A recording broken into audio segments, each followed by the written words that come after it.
Everybody, Josh Neighbors here. This is the College Countdown on the Rogue Media Networks. Happy New Year once again. It is January 6th, 2025. Glad to have you with us. Please like the video, sub to the channel. We're on our way to 300, and we need your help to get there. Like the video, sub to the channel, leave your comments. All of those things help. On today's show, we are breaking down a couple things. The main thing we are breaking down is, could the college coaching cycle start back up once again if we get any movement in the NFL? We've got open jobs with several teams already. The Patriots are open. The Bears are open, as well as the Jets. Those jobs are open right now. Some coordinator jobs have become open too, and we've seen some head coaches jump other places in the portal. So that's possible. Put the portal, go other places before too. So we know that's possible. A lot of coaches want to go to the NFL right now because of the way things are in college. But one major coach has been named as Marcus Freeman. So we'll talk about that and also answer our question of the day. Will a college coach get hired to the NFL in this coaching cycle? You guys can once again find us on Twitter at CC Podcast JN. You guys can find me at Josh Neighbors _. All right, let's talk about it. So the reason why I think this conversation has become red hot once again is because of what we saw the other day between the Notre Dame Fighting Irish and the Georgia Bulldogs. And we saw Marcus Freeman, I think he outclassed Kirby Smart in some ways, but like overall, just the game plan was great. The execution was great. The talent was relatively even. And so when you see a team of relative talent go out there and execute at that level, and you see the youth of Marcus Freeman, I think it's not surprising that we see, people begin to talk about Marcus Freeman in a way that says, hey, like this could be a guy that could coach at the next level, because that's what the NFL is. Think about the week to week in the NFL. The reason why we always talk about, hey, anything can happen in the National Football League. Well, the reason anything can happen in the National Football League is because that talent level in that league is pretty even across the board. Like there's not a lot of teams that are there's teams that are bad, teams that are good, but on a week-to-week basis, you see Washington, who won 12 games this year, had a lot of issues twice with Dallas. They lost once and nearly lost a second time around to Dallas. I mean, Washington won a bunch of close games against mid teams. Falcons, and it gotta have it, game yesterday could not stop the Carolina Panthers. And so you've got a lot of situations where the talent's a bit even. Well, I think Marcus Freeman has a situation the other day. The talent was pretty even, and they had an excellent game plan of getting after Gunnar Stockton. They forced the correct turnovers. They had a quarterback who was mobile, making the right plays.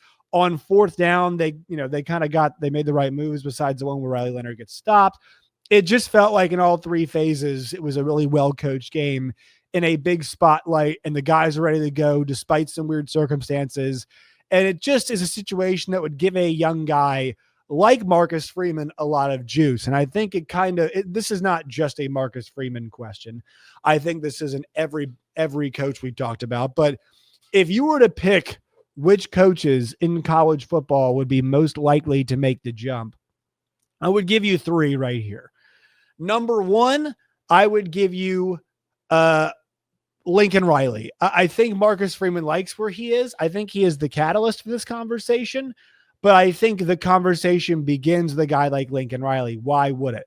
Well, the branches just left. Things have not been going well. And at Oklahoma, he had a lot of success with offense.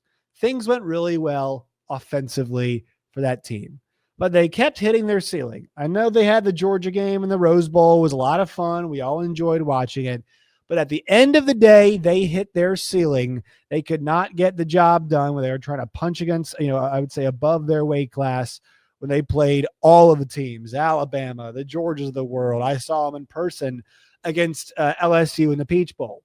He makes a switch and goes to USC. The defense is still not good enough. He has not gotten things right with the quarterback. And to be honest, like a whole lot of what we saw with Caleb Williams in the 2023 college football season, a whole lot of that was kind of, hey, Caleb, run around and make something happen for us. And oftentimes, Caleb Williams did acquiesce in that journey, in that effort, right? Caleb Williams made a ton of plays for them last year. And I thought it was a fantastic player. Obviously, we all love watching Caleb Williams. We saw him try to do some of that this year, but like you can only do so much of that. And you got to put your guys in positions to succeed. So I like Lincoln's offense. I don't think Caleb was the norm for what their offense looked like. A lot of structure usually, but the fact that he's got Heisman Trophy quarterbacks in Baker Mayfield, in Kyler Murray, in Caleb Williams, and also a second place Heisman finisher in Jalen Hurts. All of those guys have gone on to the NFL. Now, Baker Mayfield, it's funny. Jalen Hurts has probably experienced more career success in terms of the heights he's been to, but in the position that he's into once again, but Baker Mayfield is thriving. Kyler Murray is, he doesn't suck. Like, I know it's not been perfect career, but he doesn't suck. He's made a lot of money. He's been not terrible. And Caleb Williams obviously is still young. Cliff Kingsbury, good example of this, guys, just goes to the league, coaches offense, and he seems pretty happy. And I know he got fired with the Cardinals, but he's doing great with Washington. And you see Joe Brady with what he's done. He is doing a fantastic job, not having to worry about it. Ben Johnson, great offensive mind. Don't have to worry about how he would be as a college head coach. No recruiting there. He's waiting for the right opportunity. So maybe it is time for Lincoln Riley to make the jump. Maybe he is that guy to make that jump, because I would circle him as the number one guy to make it. And here's the thing. I don't necessarily know if it needs to be as a head coach. He's been a head coach for long enough now that maybe that's the opportunity that he would want. But is there anything wrong with going and being Cliff for a year? Now, it might be a major gamble to go down from one level to the next, because I think USC is going to definitely give him another year. But you can't say the situation at USC is improving. You cannot say that. And Oregon had a good year upon their arrival in the league. I know everybody else, Washington was never going to have a good year just with how much they lost. UCLA, too, in a weird transition situation. And obviously Chip Kelly goes to Ohio State. But Chip Kelly, good example of, hey, I'm leaving this head coaching crap behind. Different point in their careers. I get it. But still, you kind of get the point of what I'm saying. And you're also seeing all the Broyles Award finalists, a bit more of an older flair. A couple former head coaches in there this year, a lot of the Broyles Award finalists. So maybe that assistant life is appealing. Maybe a head coaching job is appealing, right? We know, once again, Patriots, Jets, Bears are all open jobs as we are talking right now. I don't know if any others have opened yet to this point in time. We'll obviously keep checking things. Jaguars firing Doug Peterson. That job has become open as well. So there's a whole lot that could happen there. And obviously Lincoln Riley is not still coaching. So that could happen. Then another guy that we need to talk about is Ryan Day. So things are going well for Ryan Day right now, but he has fallen into a category, and I think this category is one of those where we talk about college basketball a lot when we look at this. I think it's a pretty good example in college hoops. Like, only one team can win the championship. There's only one team each year that can go and win a college basketball championship. The issue is Duke, Carolina, Kansas, Kentucky, Baylor, I would say no, but like there's a bunch, UConn, Gonzaga, there's a bunch of programs that fancy themselves like championship winners, and they think they should be winning championships and hanging banners every single year. And they get frustrated when they don't. And it's a one team, it's a one game playoff. Now it's a bit different in basketball, I know, but still, like, you kind of get the point that, hey, it's pretty challenging when you've got the one game playoff every single season. That's one of those jobs where the fan base is never fully happy unless it's a championship. And the expectation with this roster is championship. So they'll be satisfied if you win it, but also you lost to Michigan. And like, does Ryan Day want to live with that over his head every single season? Does he want to live with that expectation? I mean, if you win a championship, sure, you're supposed to buy yourself some goodwill, but like, will he actually do it? Or do you get a championship and say, you know what, I'm done with this. I want to go to the NFL. I don't think that's out of the question for Ryan Day. And I really believe that, because we're seeing like just some of these guys believe the quality of life in the NFL is just a bit higher. And I do think some things will be adjusted with the college game and how the portal works and how NIL works. But right now it is a full encompassing thing, and he's got the age to do it. Like guys like Kenny Dillingham can do it. Marcus Freeman can do it. Kirby Smart can do it. Not saying you have to be young, but there are older guys who can manage that and do that well. But Ohio State, I mean, you are Ohio State, yes, still, but you are managing all of that stuff. You're not in a place like I would say Lane Kiffin at Ole Miss, like he deserves every dollar he's getting paid because he's elevating what is typically a lower level program. Yes, he's getting investment, but he's got to keep those trains running on time, right? You have to show Ole Miss is making progress. You have to keep picking players off from other places. Right. Like you still lost Quinshon Judkins to Ohio State, but like you got Princely from Florida, you got Walter Nolan from A&M. To show you're still that team, you have to keep picking those guys off to say, hey, we're amongst the big boys. Next step, you got to get to a playoff. Next step, win some of those playoff games. Yeah, you beat Georgia, but you still had some losses along the way. Ohio State, like you've got a little bit of that already here type deal, but still, you're going to have to do the evaluation of a quarterback every year. And I think they got the right guy, Will Howard. I mean, he's looked like a world beater at times. Obviously, you kind of get that pipeline of receivers in there. Jeremiah Smith, absolute freak in there as well. But it's not the hardest job to manage, but it's still hard to manage. And then you add the fan base in there, it makes it a bit more challenging. I think he can do it. I think he'll stay and do it, but I don't think the NFL is unappealing, and I think NFL jobs should want to at least have the conversation and kick the tires on a guy like a Ryan Day. I'm a fan of Ryan Day. I think he's a good coach. Once again, it's like a lot of jobs. I think it would work out. I don't know 110% how it would work out, but I think he'd do well in a lot of places, college or pro.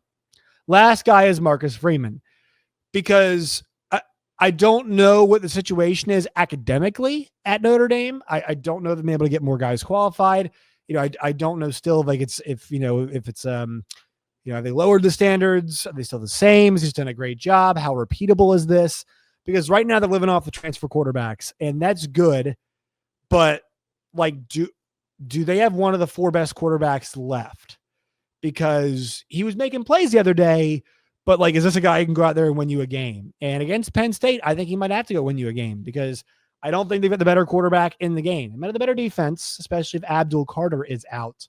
But, better quarterback and whatnot. And they got Sam Hartman last year, didn't totally work out. So, his talent evaluation is always part of it, yes. But you want to go to a place where that infrastructure is there. He's young. Not sure what the relatability level really matters that much, but he's got that youth that maybe fits what we're looking for. Coordinator hires would obviously be huge for him. What kind of NFL infrastructure would he bring alongside with him? But I think he's surging at Notre Dame. I don't think he wants to leave, but I think he talked about it too. He doesn't want to, but I think he's the guy that gets brought up just because of what we saw against Georgia the other day. So he's kind of that big one, but I would say out of the more likely, I would say because of the fan pressure and wanting to deal with it, like it makes a lot of sense why Chip Kelly took the job he did, why Gus Malzahn took the job that he did, why some of these guys who are older coordinators don't want to keep moving up in the ranks, even though they might have opportunities to do so. And maybe you're Jim Knowles of the world. Does Mike Denbrock get offers but not want to do it? I think some of these guys who are older coordinators, might just want to stay being older coordinators. Like, does Al Golden want another chance at another head coaching job? I don't know. I think he's done enough to deserve one, but does he actually want the opportunity? Does he want the chance? If I'm Marcus Freeman, I'm probably staying right where I am because that Georgia win, in my opinion, buys you a whole lot of goodwill. And the thing is, you lose some tight ones, you win some tight ones, but they physically just bodied. I mean, this year they went and they beat up A&M on the road in the first game. They lost to NIU. They beat the hell out of everybody else. They went and they beat up Indiana. I know it was at home, but they beat up Indiana. And they went and they beat up Georgia. Late in that game, they beat up Georgia. The offensive line pushed them around. And I haven't got to talk much about that Sugar Bowl as a whole, but like that was what they did late in the game to Georgia. And the thing is, I don't know if it's, I need somebody maybe who's an offensive line guy to tell me about this. It'd be funny if I asked my good old buddy Gabe Eichert about this, but they did late in the game to Georgia what Georgia did late in games to Texas. Twice this year, Georgia had like long drives that just seemed like they were able to get first downs, and churn out the clock. That drive when Texas cut it to 8 in the first game, Georgia just kind of pushed them around down the field to make it 2 scores. Same thing later in the game. I forgot which drive it was in the SEC championship game. Then you get the drive Notre Dame had late in the game where it's like Georgia's got to get a stop.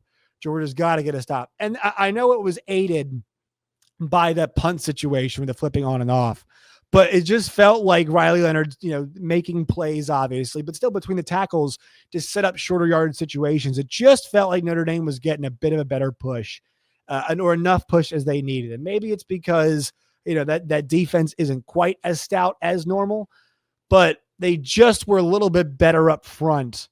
And once again, I know it was Georgia's offensive line pushing Texas's defensive line around, so this is not the offensive line out there, but it felt like Notre Dame on both sides was just a bit better in the end part of the game. And that's a huge factor, because you think about the difference between Alabama and Notre Dame in the championship game when Manti Te'o was there. I know it's a different age. I know the talent is more spread out, but even last season, Michigan, more physical. When Michigan played Ohio State this year, more physical. The first 4 playoff games this year, the more physical team wins.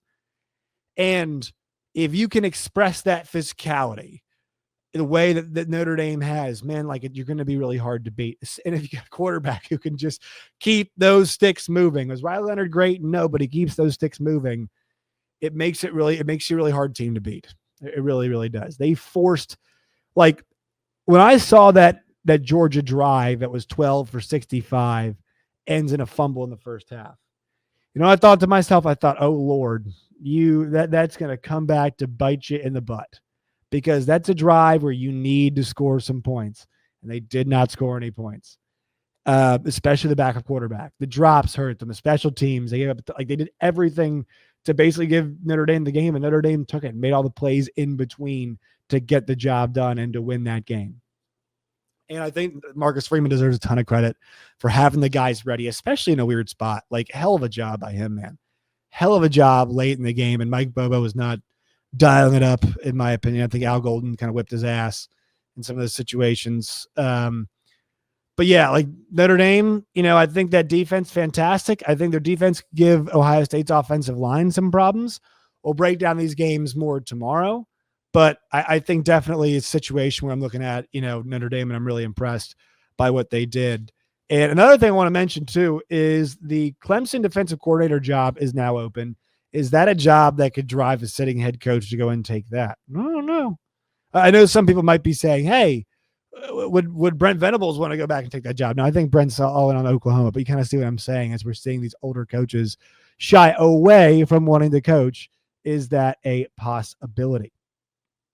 All right, folks, that will do it for today's show. Let me know if you guys think any of those coaches get poached. Let me know if any other college coaches you think that could get poached. Follow us on Twitter at CCPodcastJN. I'm at JoshNeighbors_. Like the show, sub to the channel, all of those things. We'll talk at you all mañana.